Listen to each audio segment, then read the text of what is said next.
Ma petite, si tu es incapable d'aborder un homme dans la rue et lui dire, gars, tu me plais, je peux avoir ton numéro. Alors vraiment, il faut laisser l'affaire de vente là. Tu ne peux pas devenir riche. Va chercher quelque chose à faire au quartier, je te bats. Parce que vraiment, la vente, c'est exclusivement de la drague. Pourquoi est-ce qu'on le dit? Suivez la vidéo jusqu'à la fin. Alors, bonjour et bonsoir à tous. Je suis Franck Arthur Zado, élève, professeur et vendeur spécialisé dans les pâtisseries. Nous avons une structure qui s'appelle The Waffle, qui fait de la vente des gaufres et des crêpes sucrées et salées. Lorsqu'on parle de salé, il s'agit principalement des farces faites à la viande hachée et au fromage, au jambon et au fromage, et à tout autre type de farce bien voulu par vous, nos chers. Alors, aujourd'hui, on va parler de drague spécifiquement dans la vente. Il y a quelque chose qui s'est passé dernièrement dans l'établissement. Il y avait une de nos collaboratrices qui était absente et bon, on a dû travailler toute la journée.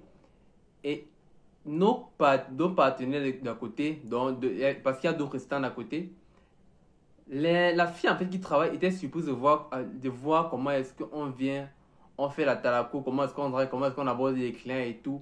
Et pour finir, ces clients achètent les crêpes, même s'ils n'avaient pas l'intention d'acheter les crêpes au départ. Et ça l'a vraiment suppose, mais moi, je lui ai dit, c'est ça en réalité la vente. C'est ça la vente. Parce que moi, quand il est au stand, ce que je fais, c'est quoi? C'est que, première des choses, quand un client vient, soit c'est monsieur, soit c'est madame, parce que dans le contexte où, dans les téléphones dans lesquels on est, les mots comme ma you, ma machin, ça ne passe pas, ça va paraître très, très, très villageois et énervant. Et le client ne va pas te dire que ça l'énerve. Il va se lever, un matin, tu vas voir qu'il ne vient pas dans le stand, tout simplement.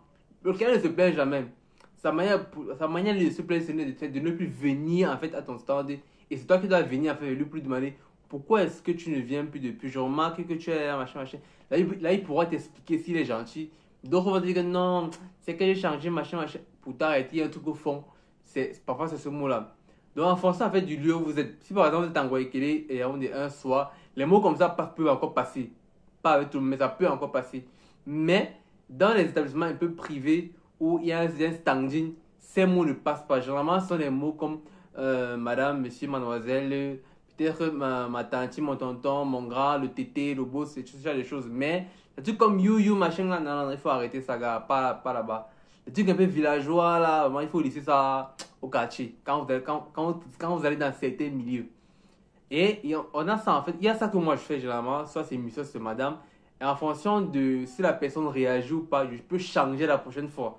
Jusqu'à ce que je trouve le mot en fait qui fait en sorte que le client, en fait, bon, le prospect qui est devant moi, puisse sourire.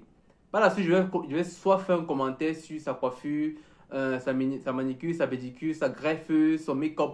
Un truc en fait qui est remarquable, mais qui va faire en sorte que la personne puisse sourire. Même si la personne est dans notre stand, quand elle va passer, soit je vais le dire, elle va s'arrêter, elle va sourire, elle va dire merci.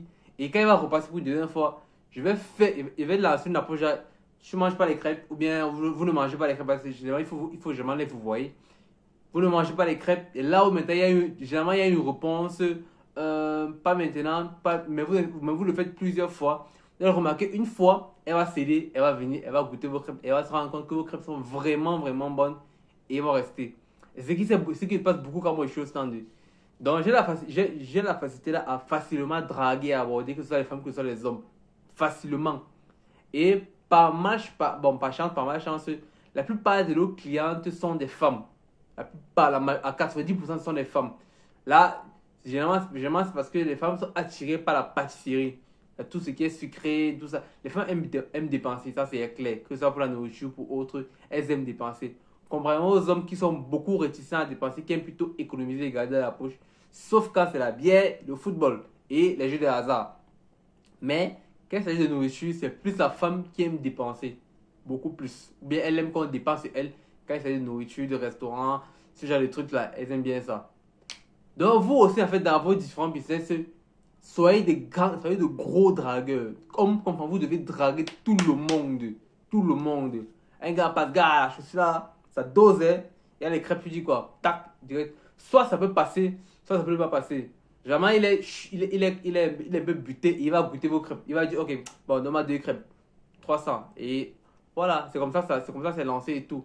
Et ça peut devenir une répétition, il peut être marqué et il peut rester et régulièrement acheter vos crêpes parce que non seulement elles sont bien faites, bonnes et elles sont consistantes.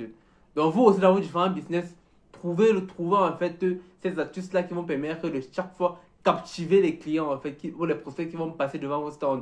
Ils doivent savoir que vous êtes là. Il y a des clients qui n'achètent même pas réellement les crêpes ou les gaufres chez nous, mais chaque fois qu'elle passe, bonne journée, bon appétit, bonne fin de journée, ça fait en sorte que même quand elle passe, elle va me saluer sans que je n'ai même à parler. Même sans acheter la crêpe ou la gaufre, elle va nous saluer. Et un jour, elle va s'arrêter et elle va acheter les gaufres ou les crêpes. C'est ce qui se passe généralement. Bon, dans une prochaine vidéo, on va parler des contradictions. Les gens qui vont dire que c'est trop cher et tout. Comment est-ce que moi je gère ça? C'est un truc qui arrive régulièrement. Puisque nos crêpes sont à 150 et beaucoup disent que c'est cher, machin et tout. Mais il y a tout ça. Mais pour finir, elles finissent par comprendre pourquoi est-ce qu'on met à ce prix et elles adoptent. Dans une prochaine vidéo, on parlera des contradictions et comment est-ce qu'on doit se comporter lorsqu'un client est contre votre projet ou alors pour dire que c'est trop cher et tout et tout. Merci.